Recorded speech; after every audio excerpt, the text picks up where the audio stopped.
سيدنا محمد وعلى آله وأصحابه أجمعين. اللهم صل على سيدنا محمد وعلى آل سيدنا محمد كما صليت على إبراهيم وعلى آل إبراهيم في العالمين إنك حميد مجيد. قال الله تبارك وتعالى في كلامه المجيد أعوذ بالله من الشيطان الرجيم بسم الله الرحمن الرحيم. يا أيها الذين آمنوا أنفقوا من طيبات ما كسبتم ومما أخرجنا لكم من الأرض ولا تيمموا الخبيث منه تنفقون ولستم بآخذيه إلا أن تغمضوا فيه واعلموا أن الله غني حميد. الشيطان يعدكم الفقر ويأمركم بالفحشاء والله يعدكم مغفرة منه وفضلا والله واسع عليم. يؤتي الحكمة من يشاء ومن يؤت الحكمة فقد أوتي خيرا كثيرا وما يذكر إلا أولو الألباب.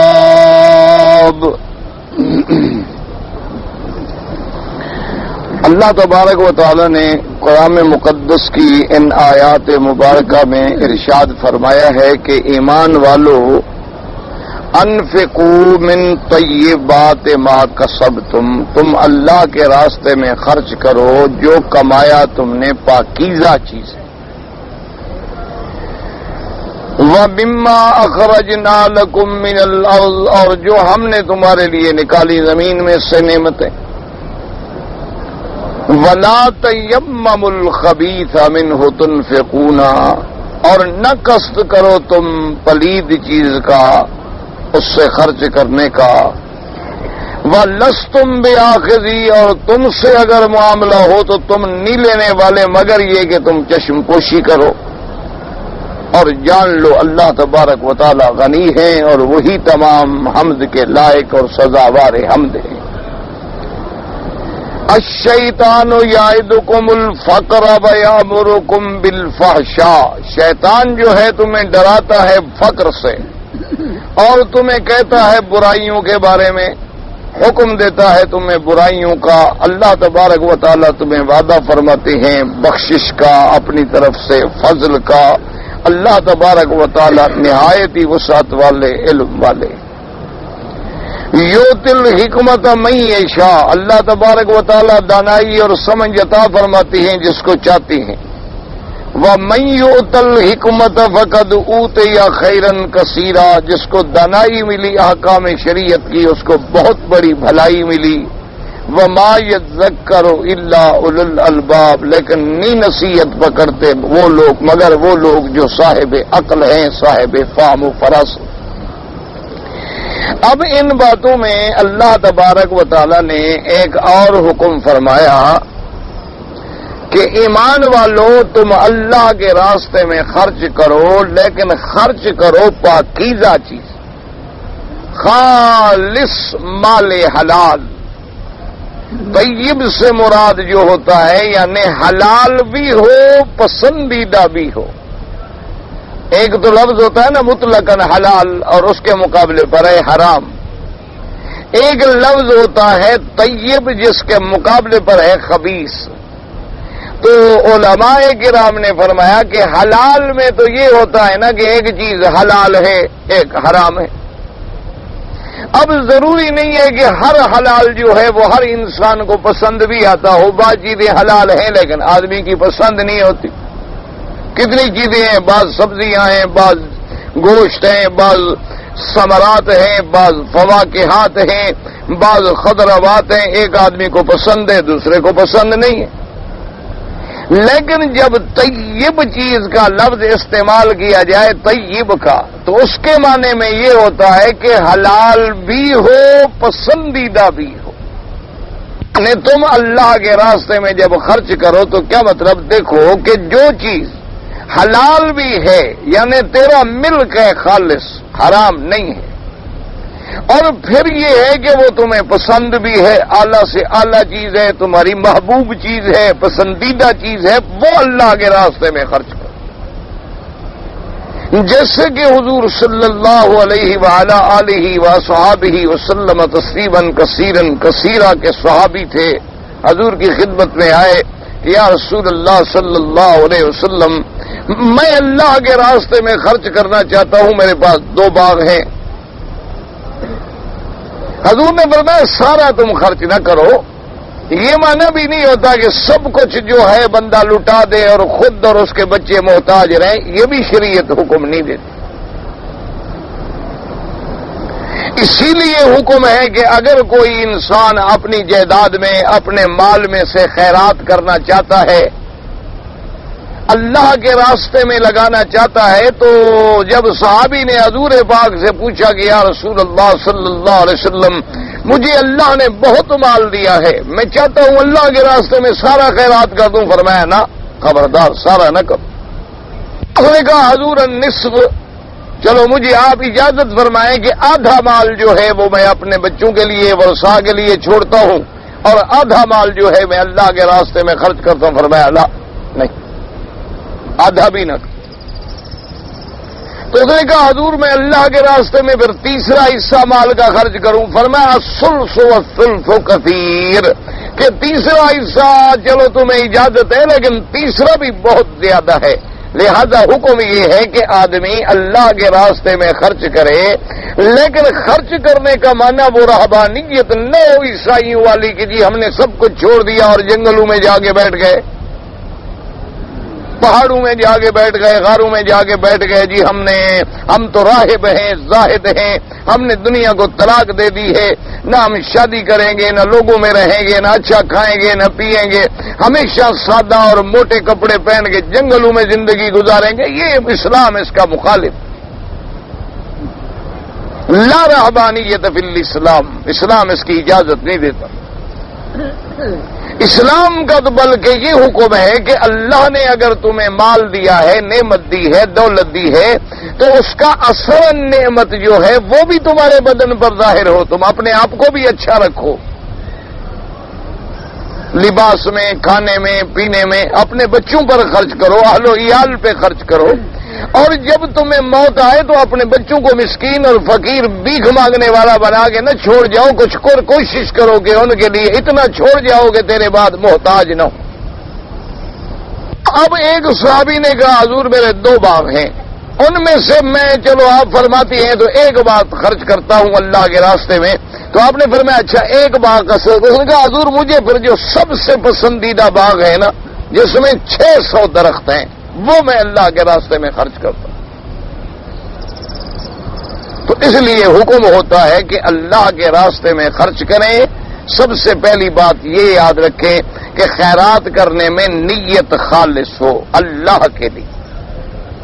دوسری بات یاد رکھیں کہ وہ چیز حلال ہو، خالص اللہ کے لیے اور خالص حلال، حرام سے، رشوت سے، سود سے، قمار سے، جوئے سے، دھوکے سے حاصل کی ہوئی دولت، یہ سب چیزیں جو ہیں، بلکہ علماء نے یہ لکھا ہے، فقہائے کرام نے، اللہ ان پہ کروڑوں رحمتیں فرمائیں، کہ اگر کوئی آدمی مال حرام خرچ کرے، خیرات کرے اور اس پر ثواب کا یقین رکھے تو کافر ہو جاتا ہے، اس لیے کہ اللہ نے حکم دیا ہے کہ حرام میرے راستے میں خرچ مت کرو، اور پھر خرچ بھی کر رہا ہے اور یہ بھی توقع رکھتا ہے کہ مجھے ثواب بھی ہوگا۔ جیسے آج کل آپ نے دیکھا ہوگا کہ بینک ہوتے ہیں بڑے بڑے جن کا خالص سودی کاروبار ہے، ان لوگوں نے بھی اپنے عوام کو، عملے کو خوش رکھنے کے لیے اسکیمیں بنائی ہیں کہ جی ہم قرعہ اندازی کریں گے، اس دفعہ ہمارے جن ملازمین کا نام نکل آئے گا ہم ان کو حج پہ بھیجیں گے۔ تو کس پیسے سے حج سے بھیجو گے؟ خالص سود کے پیسوں سے، حرام کے پیسوں سے۔ اسی طریقے سے بعض بڑے بڑے جو سودی ادارے ہیں، سود کا کاروبار کرتے ہیں، یہ اتنا بڑا یعنی ایسا گورکھ دھندا ہے کہ آپ اس کو نکل بھی نہیں سکتے، الا من عصمہ اللہ، مگر وہ جن لوگوں کو اللہ نے حفاظت میں رکھا ہے، ورنہ یہودیت اور صہیونیت نے اس طرح عالم انسانیت کو اپنے پنجہ میں ان کی گردنوں کو اپنے پنجے میں اقتصادی طور پہ ایسے کس لیا ہے کہ اس سے کوئی نکل نہیں سکتا مگر جس کو اللہ نکالے۔ ایسی اسکیمیں انہوں نے بنا ڈالی ہیں۔ یہ آپ دیکھتے ہیں نا، جو آپ ٹریولر چیک لے آتے ہیں حج میں، آپ نے دیکھا ہوگا، آگے پیچھے تو تجربہ شاید آپ کو ہو نہ ہو، ورنہ جو لوگ سفر کرتے ہیں تو وہ ٹریولر چیک جو ہوتے ہیں نا بڑا محفوظ سمجھا جاتا ہے کہ بھی نوٹ کے بجائے ایک چیک ہے، آپ اس پہ سائن کر کے جتنا ضرورت ہوتی ہے پیسے لے لیتے ہیں، اگر گم ہو جائے تو وہ چیک آپ کو دوسرے مل جاتے ہیں، اگر نوٹ گم ہو جائے تو کون دے گا؟ ایک سکیم ہے۔ اچھا، بظاہر دیکھو کتنا فائدہ ہے بھئی، آپ کا لاکھوں ریال کا سرمایہ ہے اور چیک کی صورت میں محفوظ ہے، گم ہو جائے فوراً آپ کوئی جو قریب کا بینک ہے اس کو آپ مطلع کر دیں، اطلاع کر دیں، وہ آپ کو جناب زیادہ سے زیادہ 48 گھنٹے میں یا زیادہ سے زیادہ 3 دن کے اندر اندر وہ ڈپلیکیٹ چیک جاری کر دیں گے اور تمام بینکوں کو وہ فوراً فیکس کر دیں گے کہ اس نمبر کا ٹریولر چیک جو ہے وہ نہ وصول کیا جائے، نہ کیش کیا جائے۔ آدمی بڑا مطمئن ہے، تو دیکھو جی میری دولت بڑی محفوظ ہو گئی، ٹھیک ہے۔ اب اس بندے میں، ہر بندے کو لالچ ہے کہ میرا پیسہ محفوظ ہو، میں سفر میں جا رہا ہوں، میرے نوٹ گر گئے، پیسے گر گئے، میں کیا کروں گا؟ لیکن آپ کو پتا ہے کہ اس اسکیم سے ان دماغوں کو جنہوں نے اس کے پیچھے بیٹھ کے یہ اسکیم بنائی ہے، پتا ہے آپ کو کہ 1 سال میں کتنے پیسے بچتے ہیں؟ آپ سوچ ہی نہیں سکتے، یعنی 1 لاکھ 2 لاکھ نہیں، لاکھوں نہیں بلکہ $1 ملین بچتے ہیں۔ وہ کیسے بچتی ہیں؟ ایک تو اس چیک کے وہ سروس چارج لیتے ہیں، ایسے تو نہیں بنا کے دیتے آپ کو، آپ کے خادم تو نہیں بیٹھے ہوئے، اس کے باقاعدہ وہ پیسہ لیتے ہیں۔ دوسری بات یہ ہوتی ہے کہ اگر ایک آدمی نے ٹریولر چیک بنائے، اس کو ضرورت ہی نہیں پڑی استعمال کرنے کی، 2 سال 3 سال 4 سال اس نے استعمال ہی نہیں کیا،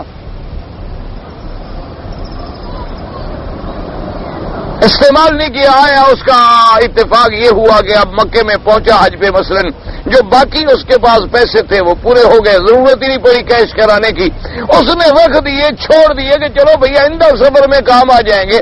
تو اب جو اس طرح کے لوگوں نے استعمال نہیں کیے وہ لاکھوں ڈالر بنے، اور وہ تو استعمال کر رہے ہیں نا جنہوں نے آپ سے پیسہ لیا ہوا ہے،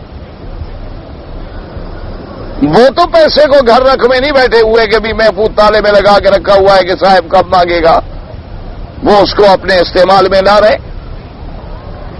اچھا، تیسرا وہ ہوتا ہے کہ ٹریولر چیک آپ نے ایشو کرائے، لیکن جن کے نام وہ ٹریولر چیک ہے مر گیا، اب مر گیا تو ٹریولر چیک رہ گئے سفر میں، اس کی اولاد کو پتہ ہی نہیں کیا کریں، اگر پتہ بھی کریں تو جناب اتنی لمبا پروسیجر ہے کہ وہ تریاک آتے آتے بھی مردہ مر جائے گا انشاءاللہ، کیونکہ دستخط جس کے ہیں وہ بندہ ہی مر گیا۔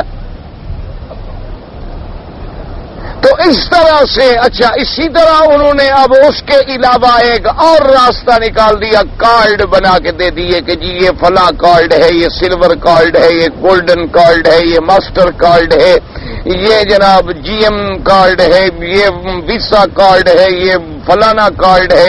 کیا ہے جی کہ آپ کو پیسے رکھنے کی، چیک رکھنے کی بھی ضرورت نہیں ہے، آپ بڑے سے بڑے اسٹور میں جا کے سودا خریدیں، شاپنگ خریدیں، کارڈ دے دیں، وہ آپ کے کارڈ کو چیک کریں گے اور اسی وقت سارا بل جو ہے وہ آپ کے اس نمبر پہ بینک کو بھیج دیں گے، آپ سے سائن دے لیں گے، السلام علیکم۔ اب اتنا سا ایک کارڈ ہے، اچھا اس میں فوٹو موجود ہے، دستخط موجود ہے، اور کوئی آدمی اس کو یوز بھی نہیں کر سکتا۔ کتنا محفوظ ہو گئے، آپ خوش ہو گئے۔ لوگوں نے لاکھوں ڈالر ڈال کے کارڈ لے لیے، پھر انہوں نے لالچ ایک اور بھی دے دی ساتھ کہ بھئی آپ جو بھی شاپنگ کریں گے، جو بھی آپ پیسے خرچ کریں گے، آپ کے کارڈ کی ویلیو کیا ہے، مثلا 50,000 ریال، تو 50,000 ریال تک جو آپ شاپنگ کریں گے وہ آپ کو 2 دن میں نہیں دینی، 3 مہینے کے اندر اندر کسی وقت بھیج دو۔ تو اب 3 مہینے کے لیے آدمی خوش ہو گیا، جی مجھے ادھار بھی مل گئی۔ کون ادھار دیتا ہے 50,000 ریال؟ اب میں سودا لیتا رہوں گا اور اس کے بعد 3 مہینے کے اندر اندر جو ہے میں نے، اچھا یہ بھی ضروری نہیں کہ جس بینک سے آپ نے کارڈ لیا، جو آپ کا نزدیکی بینک ہے ان کی برانچز ہے وہاں جمع کرا دو، حساب آپ کا وہی چلا جائے گا۔ آدمی بڑے خوش ہو گئے، لیکن ان کارڈوں کے عوض میں $بلین ان کے پاس بچے ہوئے ہیں، کارڈ والا مر گیا، پیسہ جمع،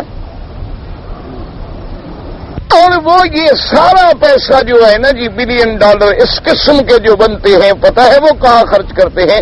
اپنے دین کی اشاعت میں اور اسلام کو مٹانے میں۔ انہوں نے یہ فیصلہ کیا ہوا ہے کہ اس پیسے کو ہم نے کہاں لگانا ہے۔ وہ سارے پیسے جو ہیں ان پیسوں کو جمع کر کے وہ اپنے مشنریوں کو دیتے ہیں، اپنے پادری، اپنے ان کے پنڈت، ان کی مشنریاں، ان کے شفا خانے، بظاہر وہ یہ دیکھیں کتنا سنہری لیبل لگا دیتی ہیں کہ دیکھو جی آپ کے دیہات میں کوئی ڈسپنسری نہیں تھی، دیکھو ہم نے جناب تمہارے لیے ریڈ کراس کی ڈسپنسری بنا دی ہے اور تمہیں مفت میں دوائیں دے رہے ہیں، خدمت کریں، اور دیکھو ہم عیسائی ہیں اور خدمت ہم مسلمانوں کی کر رہے ہیں۔ ہم نے کبھی مریض سے نہیں پوچھا کہ بھائی تم مسلمان ہو، تم ہندو ہو، تم یہودی ہو، عیسائی ہو، نصرانی ہو، جو مریض آ گیا ہم تو جناب سروس کر رہے ہیں، خدمت کر رہے ہیں، خدمت انسانیت سر انجام دے رہے ہیں، حالانکہ وہ اپنے مذہب کی خدمت انجام دے رہے ہیں، کوئی انسانیت کی خدمت نہیں۔ اگر انسانیت کی خدمت ہو تو بوسنیا میں لاکھوں مسلمانوں کو مروا ڈالے، وہاں انسانیت کی خدمت کیوں بھول جاتی ہے؟ وہ ان کا ایک پروگرام ہے۔ اب دیکھیں ہمارے اپنے ملکوں میں آپ نے دیکھا ہوگا کہ مشنری اسکول کھول دیے گئے، اس میں جناب بچے جو ہیں پہلی جماعت سے لے کر میٹرک تک، ایف اے بی اے تک پڑھ رہے ہیں، اور باقاعدہ جب اسکول میں بچہ جاتا ہے وردی ان کی علیحدہ ہے، صلیب کا نشان سامنے ہے، اور صبح صبح جو ترانہ سب سے پہلے وہ اپنا ترانہ پڑھواتے ہیں اس میں عیسائیت کا بھرا ہوا زہر ہے، اور بچہ جب ان کے مدرسے میں 10 سال کے نکلتا ہے وہ عیسائی نہ بنے لیکن وہ 50% زہر جو ہے اپنے اندر لے چکا ہوتا ہے۔ وہ ظاہراً تو آپ سے کہے گا کہ میں مسلمان ہوں، میں عیسائی نہیں ہوں، لیکن ہر وہ کام کرے گا جو عیسائی کرتا ہے۔ اور ہم خوش ہیں کہ دیکھو جی کتنے اچھے لوگ ہیں، ان کو کتنی انسانیت کی ہمدردی ہے کہ دیکھو ان کو کیا ضرورت ہے بھلا ہمارے بچوں کو تعلیم دیں، ہمارے بچوں کو پڑھا رہے ہیں۔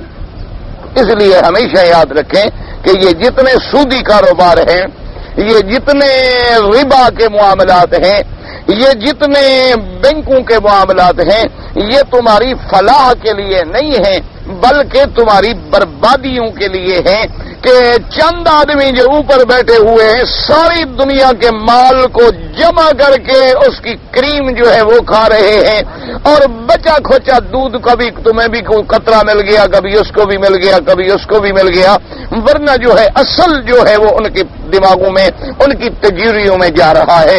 اب جناب وہ بینک کو خیرات کرے، کوئی حلال اب تو حیرت ہو گئی ہے، اللہ معاف کرے، اللہ معاف کرے، کہ دینی مسائل پر بھی اتنی بے حسی ہو گئی ہے کہ کوئی بات کرنے کے لیے بھی تیار نہیں۔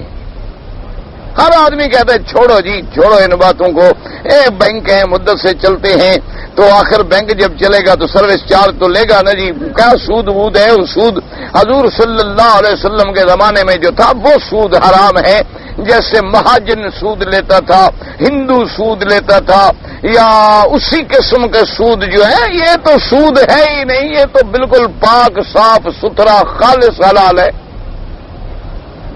انا للہ و انا الیہ راجعون۔ لیکن یاد رکھو اللہ نے حکم دیا، خبردار، انفقوا من طیبات ما کسبتم، اگر تم میرے راستے میں خرچ کرنا چاہتے ہو تو پھر پسندیدہ اور پاک چیزیں خرچ۔ یہ نہ ہو کہ جو چیزیں گلی پڑی ہیں اچھا جی یہ خیرات کر دو کہ بھی کل تک تو گل جائیں گی، اب کیا کریں، اب خیرات کر دو۔ اچھا کپڑا پہنتے پہنتے دیکھا کہ بھی اب یہ پھٹ گیا ہے، زیادہ سے زیادہ مہینہ ایک چلے گا، اچھا بھی یہ دے دو بھائی اب اور ہمارے لیے نیا لے آؤ۔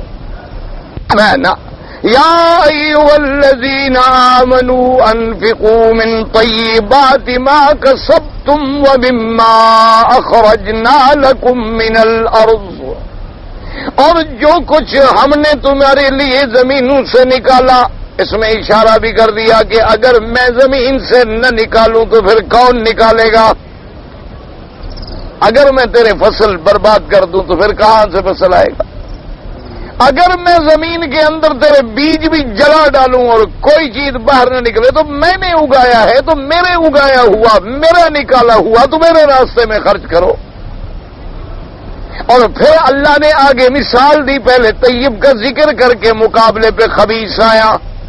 اسی لیے اللہ نے پاکیزہ عورتیں اور بد کردار عورتوں کو بھی انہی لفظوں سے ذکر کیا، الطیبات للطیبین والطیبون للطیبات۔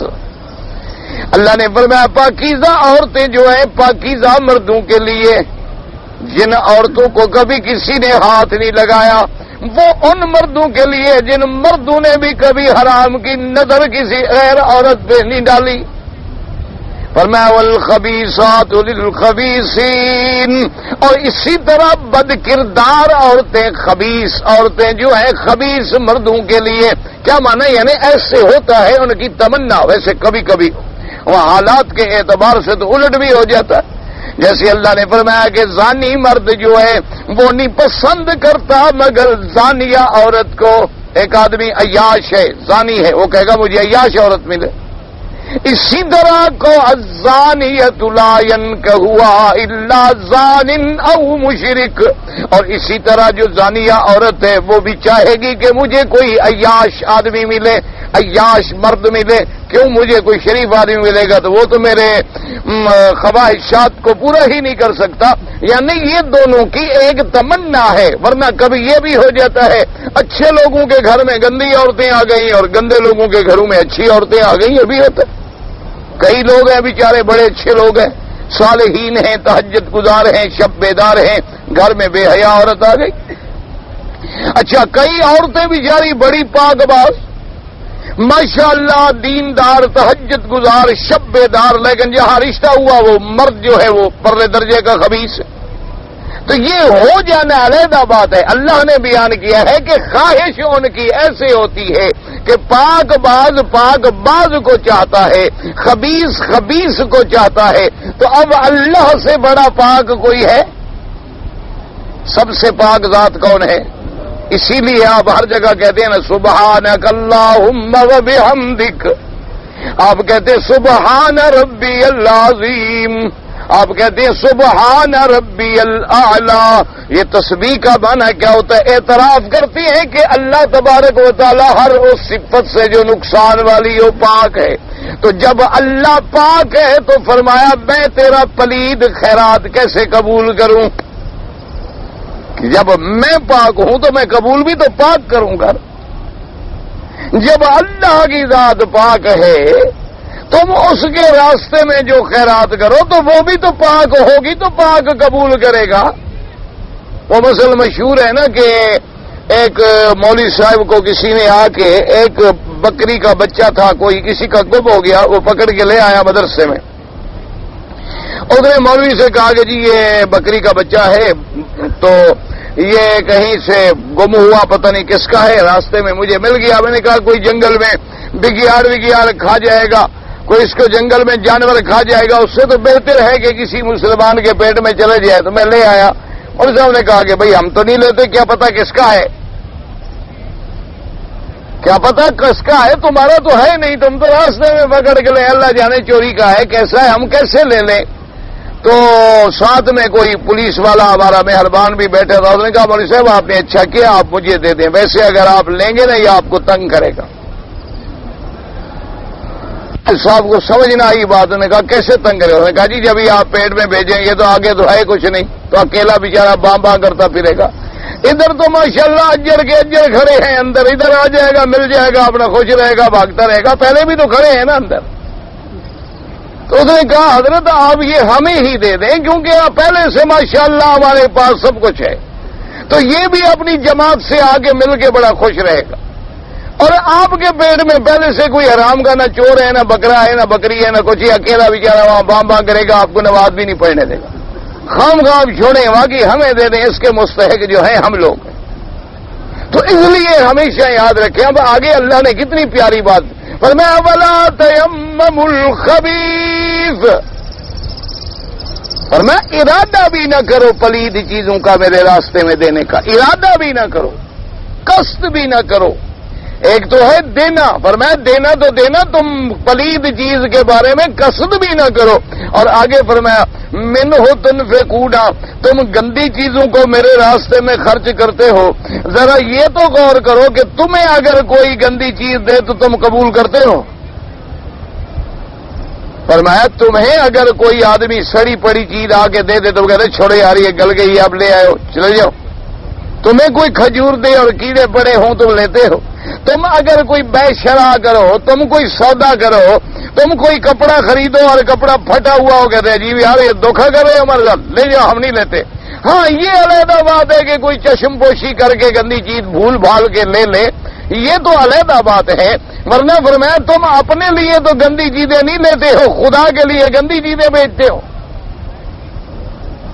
اس لیے اللہ تبارک و تعالی نے پھر ایک مثال سے بھی بات کو واضح فرما دیا کہ بھئی وَلَا تَيَمَّمُوا الْخَبِيثَ مِنْهُ تُنْفِقُونَ وَلَسْتُمْ بِآخِذِيهِ إِلَّا أَن تُغْمِضُوا فِيهِ، اگر تم کوئی چشم پوشی کر لو تو علیحدہ بات ہے، ورنہ تم گندم خریدتے ہو تو پہلے ہاتھ ڈالتے ہو کہ اندر پانی تو نہیں، بھیگی ہوئی تو نہیں، گندم خریدتے ہو تو ذرا اس کو مسل کے دیکھتے ہو پرانی تو نہیں، کیڑا تو نہیں لگا ہوا، کوئی چیز خریدتے ہو تحقیق کرتے ہو، کپاس خریدتے ہو تحقیق کرتے ہو، 2 ریال کی روٹی لیتے ہو، روٹی اوپر نیچے دیکھتے ہو، جلی ہوئی تو نہیں، کچی تو نہیں رہ گئی، پرانی تو نہیں پڑی ہوئی۔ فرمایا اپنے لیے تو گندی چیزیں قبول نہیں کرتے ہو، خدا کے لیے گندی چیزیں صدقہ کرتے ہو۔ اس لیے فرمایا خبردار اگر میرے راستے میں خرچ کرنا ہے تو نیت بھی خالص ہو، اللہ کے لیے ہو، چیز بھی حلال ہو، اور جتنا وہ تیری محبوب ہوگی اتنا بڑا تمہیں انعام ملے گا۔ اب دیکھا نہیں کہ سب سے پیار جو ہے حضرت خلیل کو اپنے بیٹے سے تھا، جیسے کتابوں میں آتا ہے کہ سیدنا ابراہیم الخلیل کو اتنی محبت تھی اپنے بیٹے سے، سیدنا اسماعیل سے، اور پھر کیسے محبت نہ ہو جب بیٹا بھی نبی ہو۔ دیکھو نا جی کتنا خوش قسمت ہوتے ہیں وہ باپ جن کی اولادیں صالح ہوتی ہیں، جن کی اولادیں فرما بردار ہوتی ہیں، جن کی اولادیں اہل علم ہوتی ہیں، جن پہ نظر پڑے تو والدین کے سینے ٹھنڈے ہو جاتے ہیں۔ وہ کتنے خوش نصیب ہیں والدین، اور قابل صد مبارکباد ہیں وہ لوگ جن کو اللہ نے صالح اولادیں عطا فرمائی ہیں۔ اور پھر خلیل اللہ بھی نبی اور اسماعیل بھی نبی، تو جب بھی چہرے پہ نظر پڑتی حضرت ہر وقت اٹھاتے، مسجد میں ادھر جاتے بیٹا ساتھ ہے۔ اللہ نے فرمایا میری محبت کے دعوے کرتے ہو اور محبوب پھر دوسرے کو بناتے ہو۔ دعویٰ تو کرتے ہو کہ میں خلیل ہوں، اللہ کا محبوب، اللہ کا محبوب تو اللہ تیرا محبوب تو بناتے ہو رب العالمین کو، اور پیار پھر بچوں سے کرتے ہو، میری محبت کے درمیان میں پھر حصے بکھرے کرتے ہو۔ یہ میری غیرت گوارا نہیں کرتی، لے جاؤ بچے کو جا کے جنگل میں چھوڑ دو، واپس آؤ، ملنے کی بھی اجازت نہیں۔ نہ بیٹے سے محبت کرنا کوئی منع تو نہیں، اپنی اولاد سے محبت کرنا جو ہے وہ تو مرغوب ہے، وہ تو محبوب ہے، یعنی پسندیدہ ہے کہ آدمی اپنی اولاد سے محبت کرے، اولاد پہ شفقت کرے، اولاد سے پیار کرے۔ ایک صحابی نے حضرت عمر سے کہا تھا نا، حضرت عمر رضی اللہ تعالیٰ عنہ کی گود میں بیٹھ گیا اس کا بچہ، اس نے جب دیکھا تو اس نے کہا حضرت میرے تو 10 بچے ہیں، مجھے تو زندگی میں بھی یاد نہیں کہ کوئی بچہ میری گود میں بیٹھے۔ آپ نے فرمایا اللہ معاف کرے پھر تیرے دل کو خدا نرم کر۔ ورنہ اولاد کی شفقت کا تو یہ عالم ہے کہ محمد مدنی کا سر سجدے میں ہے اور آپ کی بی بی زینب کی اولاد ہے، آپ کی بیٹی کی اولاد ہے، وہ آ کے سر سجدے میں ہے، حضور کی گردن پہ بیٹھے۔ جو لوگ کہتے ہیں حسن حسین کا واقعہ، حسن حسین کا واقعہ نہیں ہے، یاد رکھیں یہ بات۔ حضرت حسن حسین رضی اللہ تعالیٰ عنہ تو بی بی فاطمہ کے بطن سے ہیں، اور یہ ابو عمرو بن العاص کا بیٹا ہے جس نے حضور صلی اللہ علیہ وسلم کے نماز کی حالت میں، سجدے کی حالت میں آپ کے کندھے پہ بیٹھا، اور یہ آپ کی بیٹی بی بی زینب کی اولاد۔ تو حضور صلی اللہ علیہ وسلم نے سجدہ لمبا کر لیا بچے کو تکلیف نہ ہو، تو اولاد سے محبت کرنا، شفقت کرنا، لیکن پھر جب اللہ کی محبوبیت کا معاملہ آ جائے تو غیرت خداوندی، جلال خداوندی نے اپنے پیغمبر کو بھی امتحان میں ڈال دیا کہ جاؤ اور ایک ایسی جگہ چھوڑ کے آؤ جہاں بندہ بھی نہیں، پانی بھی نہیں، آدمی بھی نہیں، کچھ بھی نہیں، اور پھر تمہیں ملنے کی، بات کرنے کی بھی اجازت نہیں، انہیں بٹھاؤ، اتارو اور واپس آ جاؤ، حاضر۔ پھر اس پہ بھی بس نہیں، پھر حکم دے دیا خلیل حاضر رب جلیل، فرمایا میرے راستے میں بچہ ذبح کرو، میرے راستے میں اپنے ہاتھ سے چھری لو اور اپنے بیٹے کی گردن پہ پھیر دو۔ میرا بننا ہے تو خلیل بننا پھر آسان نہیں ہوتا۔ تم کہتے ہو ہم اللہ کے دوست بھی بن جائیں اور ہمارا محنت بھی نہ کرنی پڑے، خرچ بھی نہ کرنا پڑے، راتوں کو بھی نہ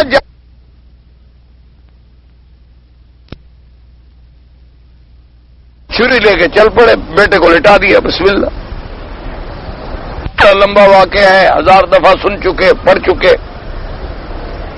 اب جناب جب امتحان اپنے آخری حدوں کو پہنچ گیا کہ خلیل اللہ نے منظر عام، اللہ تو جانتے تھے کہ میرا خلیل امتحان میں پورا اترے گا، اللہ بندوں کو دکھانا چاہتے ہیں کہ دیکھو یہ میرا خلیل ہے۔ اب جب چھری چلا رہے ہیں تو اب اللہ نے حکم دے دیا بس ختم، قد صدقت الرؤیا، تم نے خواب پورا کر دیا، امتحان میں کامیاب ہو گئے، قربانی قبول۔ اور پھر اللہ کے راستے میں خلیل نے اپنا خلیل دیا، اتنی پسندیدہ قربانی کی، اللہ نے فرمایا خلیل ہمیں تیری قربانی ایسی پسند ہے کہ قیامت تک اس قربانی کو زندہ یا جاوید بنا دیں گے ہم، قیامت تک ہر بندہ آئے گا، حج کرے گا، میرے گھر آئے گا اور پاک ذبح کرے گا۔ یہ ہے محبوب چیز اللہ کے راستے میں دینے کا پھل، کہ اللہ کے راستے میں محبوب چیز دو۔ جب تم محبوب اور پسندیدہ چیز دیتے ہو تو پھر اللہ تبارک و تعالیٰ کی رحمتیں آتی ہیں۔ تو اب اس محبوب چیز کی قربانی کا نتیجہ کیا نکلا کہ آج 1000 سال گزر گئے لیکن قربانی زندہ ہے، باقی ہے، اور ساری دنیا اکٹھی ہو جائے اس قربانی کا بدلہ پیسہ بھی نہیں بن سکتا کہ بھی ہم چلو پیسے خیرات کر دیں۔ لوگ تو کہتے ہیں نا، جیسے آج کل بڑے بڑے جو اسکالر ہیں یہودیوں کے اور نصرانیوں کے، وہ مسلمانوں پر ایک الزام یہ بھی لگاتے ہیں نا جی کہ مسلمانوں کا دماغ خراب ہے، کروڑوں ریال ہر سال خرچ کر دیتے ہیں، غریبوں کو کیوں نہیں دے دیتے؟ یہ بھی ایک بڑا اعتراض ہوتا ہے نا جی۔ دیکھو جی مسلمان ہر سال جو ہے مثلا 20 لاکھ آدمی حج کرے، 20 لاکھ میں چلو زیادہ نہ لگاؤ، 10 لاکھ آدمی نے قربانی کی، 10 لاکھ آدمی نے 10 لاکھ بکرا ذبح کیا، ایک بکرے کی قیمت ہے 300 ریال، تو 10 لاکھ کو 300 ریال سے ضرب دے دو، ہمیں تو حساب آتا نہیں، چونکہ مولوی اور پیروں کو تو خدا بلا حساب دیتا ہے، ہم پاگل ہیں کہ حساب کریں۔ سیدھی سچی بات ہے نا، ہمیں جب بغیر حساب کے ملتا ہے، ساری دنیا کماتی ہے ہم کھاتے ہیں۔ اللہ نے ہم لوگوں کو تو پیدا اسی لیے کیا ہے، مولوی اور پیر، کہ سارے لوگ کماتے رہیں اور تم آرام سے بیٹھ کے کھاتے رہو، اور پھر بھی ہم حیا کر کے حق کا کلمہ نہ کہیں اور لوگوں کو گمراہ کریں تو پھر قیامت میں پتہ لگے۔ اللہ کے نبیوں نے تو حق سنایا اور پتھر کھائے، ہمیں جناب حلوے ملے، عہدے ملے، کرسیاں ملی، سیٹیں ملی، پیسے ملے، ہدیے ملے، دولتیں ملی، پھر بھی اگر ہم حق کا کلمہ نہ کہیں تو پھر اس کے فیصلے قبر میں ہوں گے یا قیامت میں. پھر بھی ہم لوگوں کو گمراہ کریں، لوگوں کے عقیدے خراب کریں، لوگوں کے عمل خراب کریں، لوگوں کو قرآن و حدیث کے علاوہ غلط راستے پہ چلائیں تو پھر اللہ ہی فیصلہ فرمائیں گے قیامت.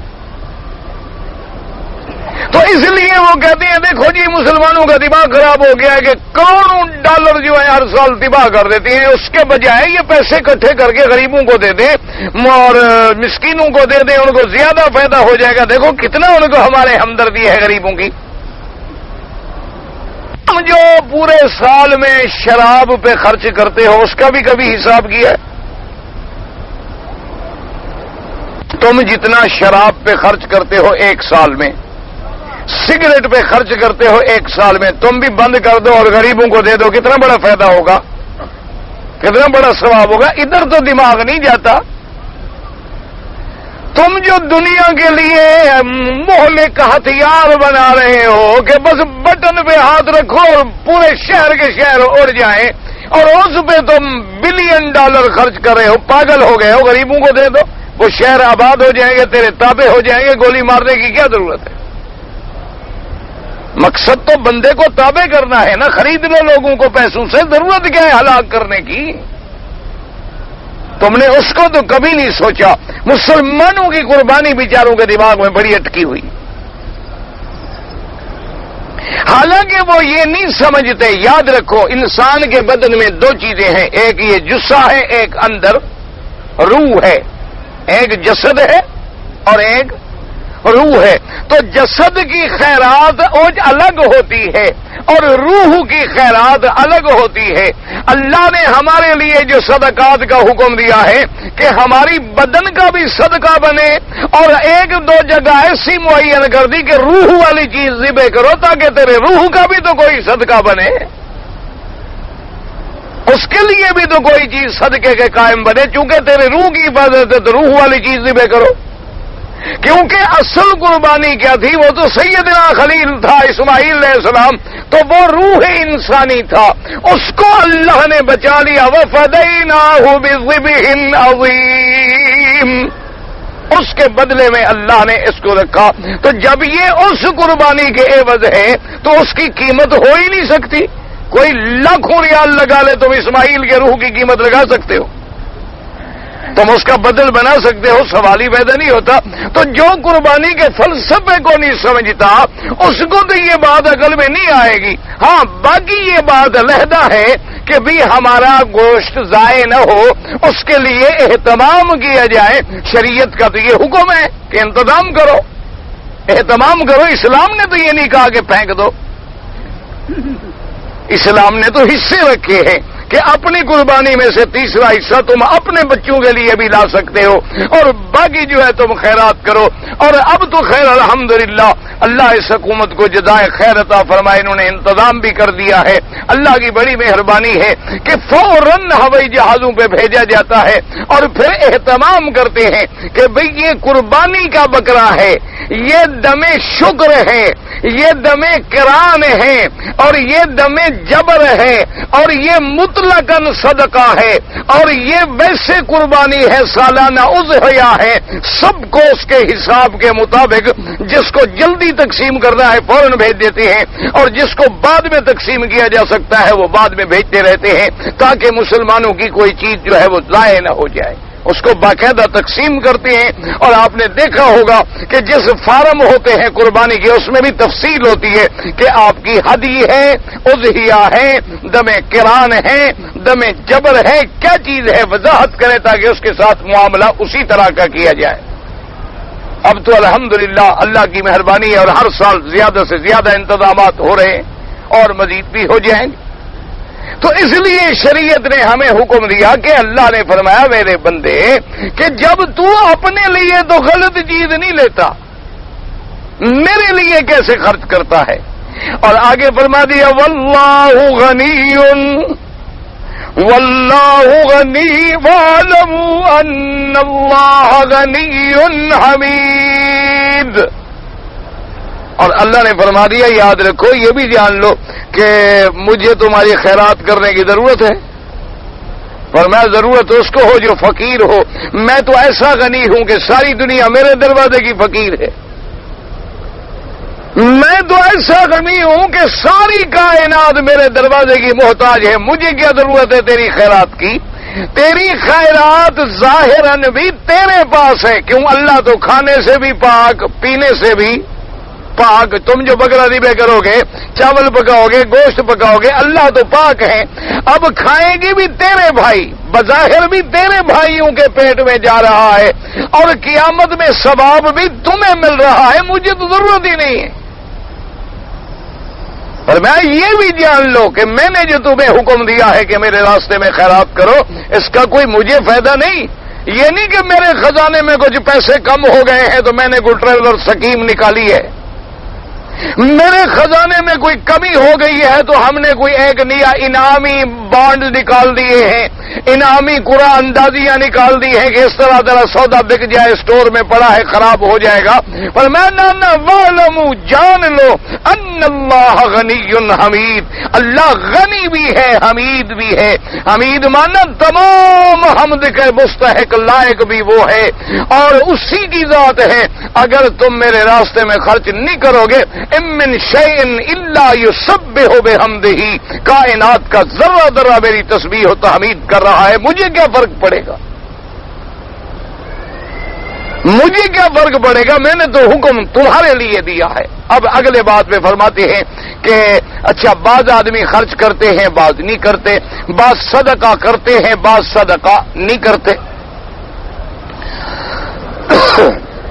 اس کی وجہ کیا ہے؟ فرمایا الشیطان یعدکم الفقر ویأمرکم بالفحشاء،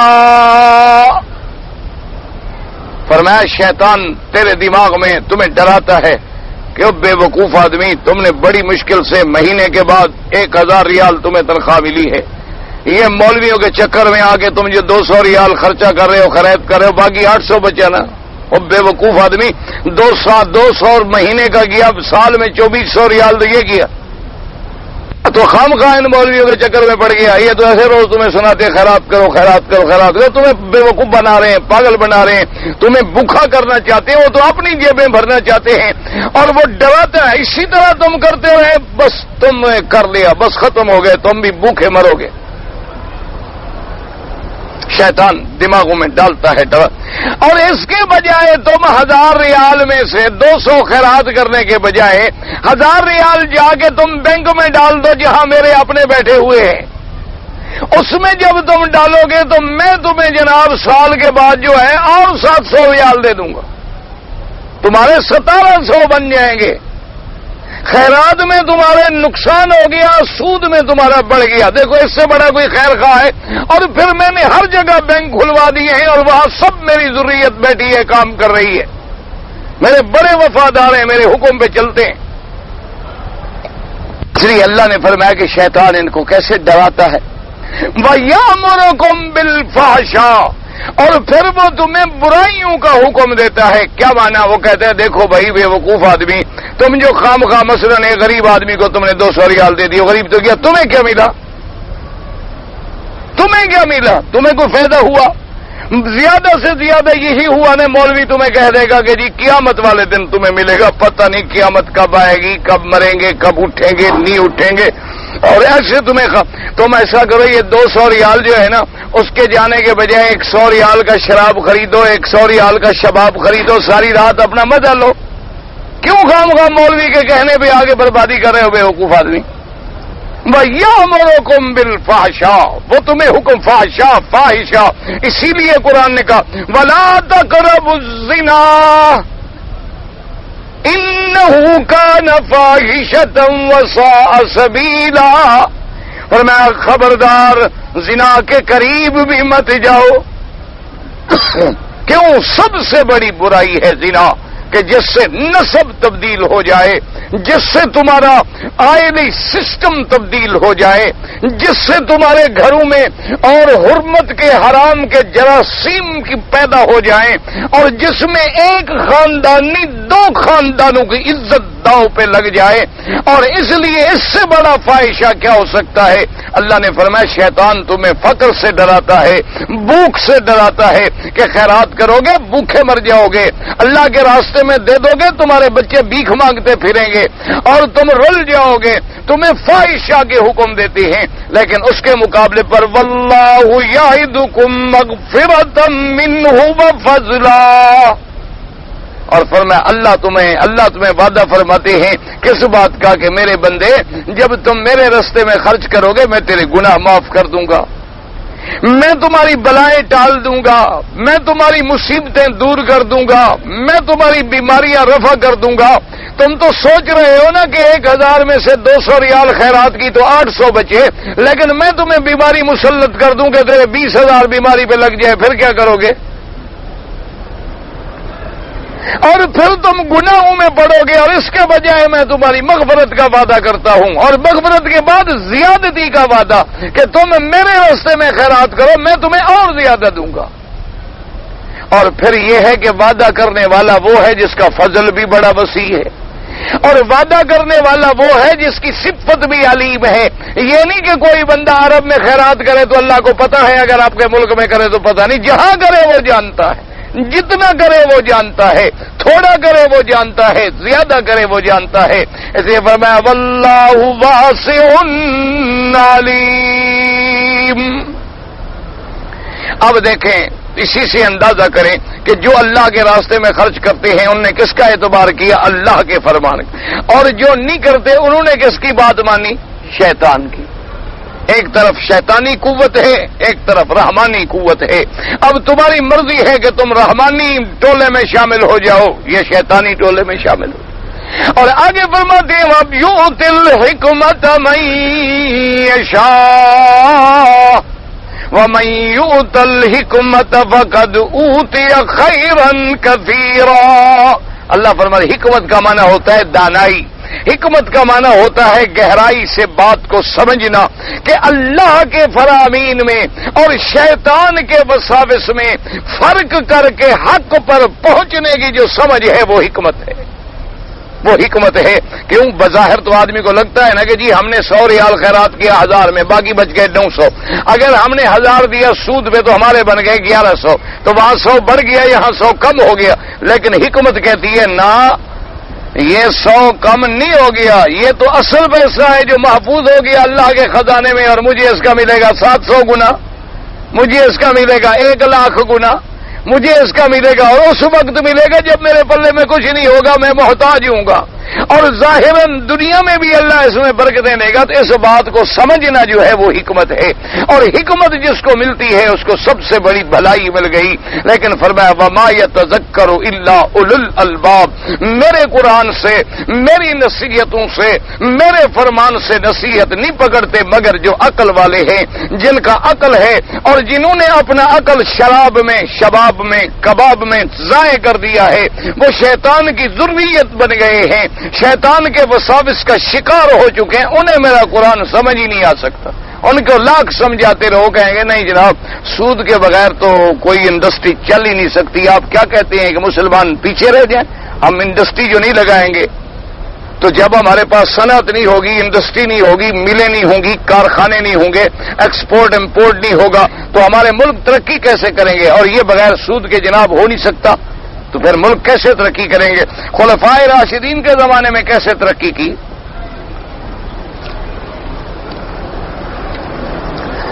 بھئی اسلام نے خلفائے راشدین کے زمانے میں, صحابہ کے زمانے میں اندازہ کریں کہ بحر جیہون سے لے کر بحر اوقیانوس اور دریائے جیہون اور اسپانیہ اور پورا ہر جگہ اسلام کے پرچم گاڑ دیے. آج جن کافروں سے تم ایسے ڈرتے ہو جیسے چوہا بلی سے ڈرتا ہے, وہ کافر مسلمانوں کی جوتی اٹھانے کو فخر سمجھتے تھے. اس وقت انہوں نے ترقی کیسے کر لی؟ نہ سود تھا, نہ بینک تھا, نہ ربا تھا, نہ یہ تمہارے سکیمیں تھیں, نہ یہ تمہارے کچھ چیزیں تھیں. اور پھر اگر تم ٹھنڈے دل سے سوچو اور تحقیق کرو, آج بھی دنیا جتنی جدید سے جدید سائنسی ترقی کر رہی ہے, اس کے موجد اول جو ہے وہ مسلمان ہے. لیکن کافروں نے مسلمانوں کو بدنام کرنے کے لیے ان کے نام کو مٹا دیا. میڈیا میں اس کا نام نہیں آنے دیں گے, کہیں مسلمان کا نام ہوگا نہیں آنے دیں گے. اور جہاں کوئی مسلمان پہ الزام لگانے والی بات ہو تو سارا دن اس کو دکھائیں گے پوری دنیا میں. او یہ مسلمان نے کیا ہو, یہ مسلمان نے کیا ہو, یہ مسلمان. وہ سارا دن کوئی اچھا کام بھی تو کرتے ہیں, ان کا کوئی اچھا کام بھی دکھا دیا کرو. سوال پیدا نہیں ہوتا ان کا اچھا کام کیسے دکھائے. یعنی دنیا کے کسی شعبے میں چلے جائیں, کسی دنیا کے شعبے میں چلے جائیں, جیسے مثلا آج کل ان کو بڑا ناز ہے نا سرجری میں, جی ہم اتنے ایڈوانس ہو گئے. تو آپ کتابیں اٹھا کے پڑھیں, آج تک ان کے پاس جو سرجری کا علم ہے وہ کہاں سے آیا ہے؟ ابوالقاسم الزہراوی تھا جس نے سرجری کی بنیاد رکھی, اسی کی کتابوں کا ترجمہ کر کے یہ آج تک پڑھاتے ہیں بدبخت, لیکن نام نہیں لیں گے. لیکن جب آپ ان کی کتابوں کا کوئی ایک چیپٹر نکال لیں اور ابوالقاسم زہراوی کی اصل کتاب نکال لیں ملائیں, پھر آپ حیران ہو گئے, اچھا یہ تو صفحے کے صفحے انہوں نے نقل کیے ہوئے. لفظ نہیں بدل سکتے لفظ, لیکن نام نہیں لکھیں گے. کیوں؟ مسلمان کا نام لینا پڑے گا.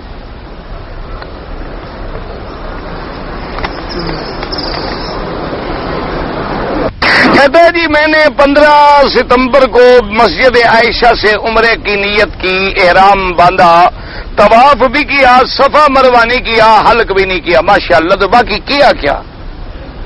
اگر صرف طواف ہی کرنا تھا تو پھر مسجد عمرہ جانے کی کیا ضرورت تھی, احرام باندھنے کی کیا ضرورت؟ طواف تو بغیر اس کے بھی ہو سکتا تھا. اچھا خیر, بہرحال پھر مدینہ منورہ چلے گئے, احرام کھول دیا. ماشاءاللہ 6 روز وہاں قیام کیا. پھر وہاں پتہ چلا کہ دم پڑ گیا ہے.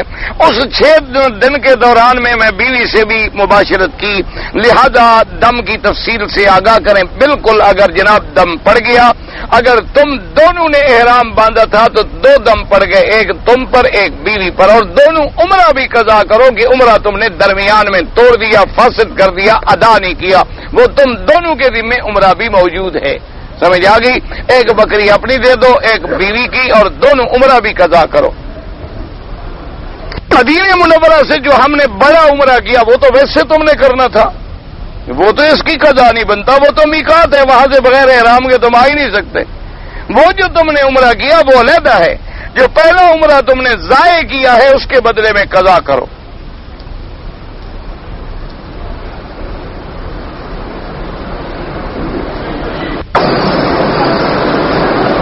کہتے جی ہماری ایک جگہ ڈیوٹی ہے, اور ڈیوٹی کو جس قسم کی ہوتی ہے کہ ہمیں وہاں سے 1 منٹ بھی ہلنے کی اجازت نہیں ہوتی.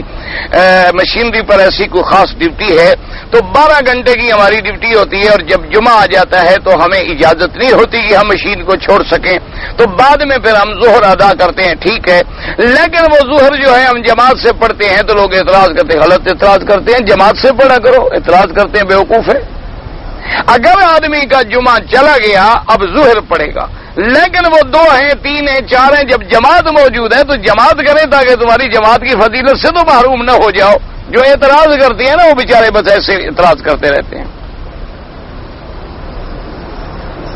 کہتے ہیں جی کہ یہاں مکہ شریف میں تو دیکھنے کا اتفاق نہیں ہوا, لیکن بحرین میں ایک عادت ہے کہ جب سلام پھیرتے ہیں نماز کا تو پھر ایک دوسرے سے ہاتھ ملاتے ہیں, السلام علیکم السلام علیکم. یہ امام شافعی رحمۃ اللہ علیہ کا ایک قول ہے, لیکن جمہور کے نزدیک یہ بدعت ہے, ثابت نہیں ہے. جمہور کے نزدیک جو نماز میں تم نے سلام کہا ہے وہ سب پر ہے, السلام علیکم ورحمۃ اللہ. تو جو اس جانب میں ہیں اللہ کے بندے, مومنین, نماز والے, اللہ کے فرشتے, سب پر سلام ہو گیا, السلام علیکم ورحمۃ اللہ. تو بعد میں ہاتھ ملانا جو ہے وہ ضروری نہیں ہے, بلکہ جمہور کے نزدیک بدعت ہے. مسجد میں بچوں کو لانے کے لیے جو ہے اگر اجازت ہے, بالکل اجازت ہے, منع نہیں ہے شریعت میں, لیکن حکم یہ ہے کہ جو بچوں کو لے آئے, اگر بچے چھوٹے ہیں, نابالغ ہیں, ان کو صفوں میں درمیان میں جو کھڑا کر دیتے ہیں یہ نہ کریں, کیونکہ پہلی صفیں جو ہیں وہ رجال کے لیے ہوتی ہیں, بچوں کو پیچھے کھڑا کیا جائے. ٹھیک ہے لے آتے ہیں لوگ تعلیم کے لیے, اچھا والدین بچے کو دور بھی نہیں چھوڑ سکتے کہ بچہ بھاگ گیا, گم ہو گیا تو پھر کیا کریں گے, لیکن بچے کو یہ تعلیم دیں کہ سب میں پیچھے کھڑا کر دیں, آگے کھڑا کر دیں, صفوں کے اندر درمیان میں چھوٹے چھوٹے بچے کھڑے کر کے فاصلہ پیدا نہ کریں.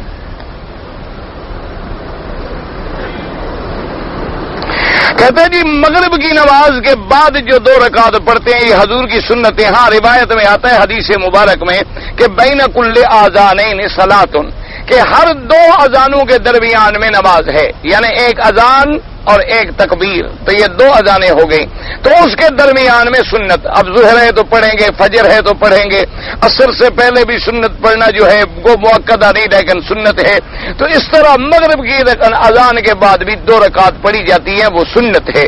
بعد میں طواف کی بھی پڑھنی ہوتی ہے، صرف امام ابو حنیفہ رحمۃ اللہ علیہ کے نزدیک مغرب کے اندر جو ہے اذان کے بعد 2 رکعت پڑھنے کا حکم نہیں ہے، وہ فرماتے ہیں کہ نماز جلدی پڑھی جائے اور درمیان میں زیادہ فاصلہ نہ کیا جائے، لیکن چونکہ یہاں فاصلہ موجود ہے اس لیے پڑھتے ہیں حضرات، کوئی بات نہیں۔ میرے پاس زکوٰۃ کی کچھ رقم جمع ہے اور میں اگر روزانہ 2-2 4-4 ریال کر کے اندھے وغیرہ جو پھرتے ہیں ان کو دیتا رہوں، جو بھیک مانگتے ہیں ان کو نہ دیا کرو، یہ تو پیشہ ور ہیں، ان کو تو پتہ نہیں کتنا، یہ تو زندگی میں مانگنے کی عادت ہو گئی، ان کو مانگنے کی عادت پڑ گئی ہے۔ تم زکوٰۃ دے سکتے ہو، معذور ہیں، لیکن دے کر دیکھو کہ مستحق ہے، غریب ہے واقعتاً، بھکاری تو نہیں، مانگتا تو نہیں۔ بھکاری کو دینے سے تو تم اس کی عادتیں بگاڑ رہے ہو، اس کے گناہ میں شریک ہو رہے ہو۔ تم اس آدمی کو زکوٰۃ دو جو سائل نہ ہو، اور ویسے یاد رکھو 1-2 ریال دینے سے اس کا بھی کوئی فائدہ نہیں ہوتا، آج کل 2 ریال میں کیا کر لے گا؟ اس لیے اگر زکوٰۃ دینی ہو مستحق جگہ ڈھونڈ کے، کوئی مستحق گھر ڈھونڈ کے اس کو کچھ اتنے پیسے دے دیے، بھی 10-15 دن مہینے کی روٹی تو بیچاروں کی بن جائے۔ اب 2 ریال لیں گے، 4 ریال لیں گے، ایسے 2-2 4 کر کے ضائع ہو جائے گا، اس سے بہتر۔ اچھا، دوسرا سب سے بہتر طریقہ یہ ہے کہ اگر کوئی غریب گھرانے جانتے ہو تو اس کو جنس خرید کر کے دے دی، آٹا خرید کر کے دے دیا، چاول خرید کر کے دے دیا، تاکہ وہ پیسے ضائع بھی نہ کریں، ان کے کھانے کے کام لگے۔ یا دیکھا بھی ان غریبوں کے پاس کپڑا نہیں ہے، کپڑا خرید کر کے دے دیا تاکہ وہ پہن لیں۔ ویسے بہرحال اگر مستحق ہے زکوٰۃ ادا ہو جاتی ہے، تمہاری مرضی ہے 2-2 ریال دو۔ اگر ایک آدمی عمرے کے لیے آیا پھر مکے میں کام کرتا رہا، اس کو جو پیسے ملے وہ حلال ہیں، بالکل حلال ہیں، آج تک رک گیا وہ بھی حلال ہے۔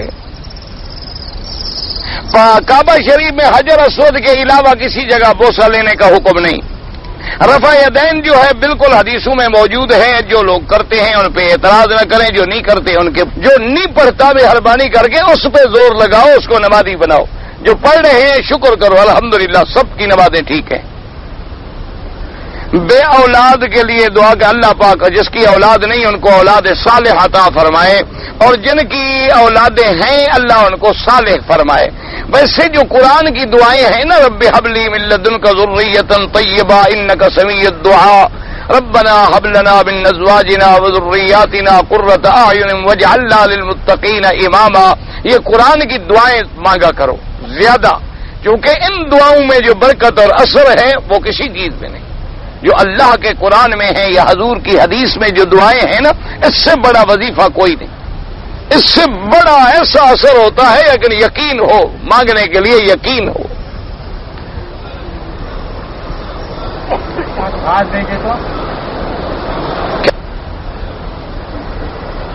میں کسی آدمی نے زمین کا ٹکڑا اسکات کر کے میرے والد کو دیا، اسکات پتہ نہیں کیا ہوتا ہے، مجھے نہیں پتا بھئی اسکات کیا ہوتا ہے، پہلے مجھے یہ خود ملنے، پہلے سمجھائیں کہ اسکات کیا، یہ وہ اسکات تو نہیں جو مرنے کے مر جاتا ہے آدمی تو مولوی اوپر قرآن گھماتا ہے، اگر وہی اسکات ہے پھر تو حرام ہے لینا، اس کا بیٹے نے اچھا کیا چھین لیا۔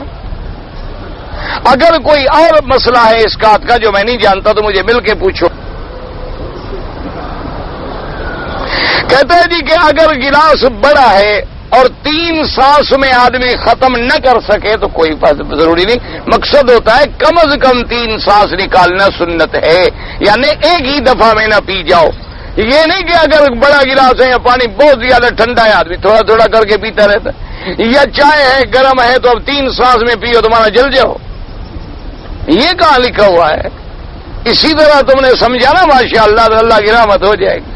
ہاں بس مانا یہ ہوتا ہے 3 سانس میں کہ بھئی جاہلوں کی طرح ہے یکدم کھڑے کھڑے چڑھا گیا پانی، یوں نہ کرو، کم از کم 3 سانس نکالو اور علیحدہ دور رکھو، تیرا سانس بھی پھر پانی میں نہ آئے، اسی میں حکمت بھی ہے، رحمت بھی ہے، اور ایسا ایسا پینے میں ہضم بھی سریع ہوتا ہے، بعض اوقات پانی پینے سے بھی حادثے ہو سکتے ہیں، آدمی پیاسا آتا ہے، گرمی ہے، شدت سے یکدم پانی پیا، اٹیک ہو گیا. تو ورنہ اگر گلاس بڑا ہے یا آپ چائے گرم ہے بیٹھے بیٹھے پی رہا ہے کوئی حرج نہیں، 20 دفعہ بھی ہو جائے. سمع اللہ لمن حمدہ کو سمع اللہ الحمد کہتا ہے تو غلط کہتا ہے، اس کو ٹھیک کرو. میں کیا کروں، جا کے اس امام سے لڑوں؟ اگلے دفعہ بھی میں نے یہ سوال پوچھا تھا، تو چلو میں ابھی نماز پڑھ کے فارغ ہوتا ہوں، ڈنڈے شنڈے لے کے چلتے ہیں اس کے پاس. اللہ کے بندے تو میں کیا کروں، غلط پڑتا ہے تو اس کو ٹھیک کراؤ. اگر وہ حرف صحیح ادا نہیں کرتا اس کے ساتھ بیٹھ جاؤ، کسی پیار سے اس کو صحیح کرواؤ، کوشش کرو، یا اس کے بدلے میں کوئی اور آدمی رکھ لو. ورنہ بہرحال نماز ہو جاتی ہے. تکبیر اگر وہ غلط کہتا ہے نماز ہو جاتی ہے، نماز میں کوئی فرق نہیں پڑتا. لیکن بہرحال تم خود کوشش کرو. میں کیا کروں، میں تو مسئلہ ہی بتا سکتا ہوں نا، اور میں کیا کر سکتا ہوں. کہتے ہیں آپ کو پچھلے دفعہ بھی کہا آپ نے کیا نا کہ میں ابھی فارغ ہوتے ہیں انشاءاللہ. زکات جن کو نہیں دیا جا سکتا ان میں سید بھی ہیں. ہاں آل رسول پر زکات حرام ہے، ناجائز ہے. جو صحیح معنی میں سید ہیں وہ بیچارے ایسے سید بنا ہوا ہو اور اندر نہ ہو تو دیا کرو. ویسے تو دو نقصان ہو جائیں، ایک باپ بھی بدلا پیسوں سے بھی گیا. ہمارے ہاں کئی بیچارے ایسے سید بھی ہیں نا جی، وہ غریب بن جاتے ہیں، اس سے فائدہ ہوگا، فائدے کے بجائے دو نقصان ہو گئے. ایک تو باپ بدلا لانتی بنا. حضور نے فرمایا جو اپنا نسب بدلے اس پہ اللہ کی لعنت ہوتی ہے. اور پھر وہ سید ہو کے مارا گیا زکات سے بھی قریب.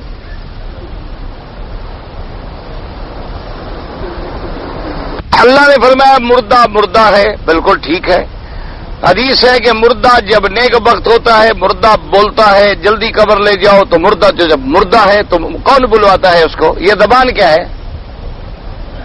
یہ کیسے بول رہی ہے؟ اس کو کس نے بولنے کی توفیق دی؟ تو اللہ کی مرضی. اللہ مردے کو بلوا لے، اللہ زندے کو بلوا لے، اللہ ہڈی کو بلوا لے، اللہ گوشت کو بلوا لے. نہ بلوانے دے تو اس کی مرضی. زندہ کو بھی نہ بولنے دے. کتنے زندہ ہیں جو نہیں بول سکتے، ان کی زبان بند ہو جاتی ہے، بول ہی نہیں سکتے. یہ تو اللہ کے ہاتھ میں ہے. تم کون ہو کہ مردہ مردہ ہے؟ مردہ مردہ ہے، زندہ زندہ ہے، اس میں کوئی شک نہیں. لیکن بلوانے پہ میرا اللہ قادر ہے. وہ مولوی صاحب کو اسکات دیا تھا، مجھے اسکات نہیں سمجھ آتا تھا، میں کیا کروں.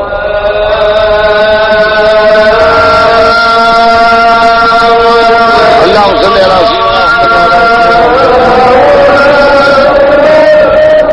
اکبر اللہ اکبر یا اللہ یا رحمان یا رحیم.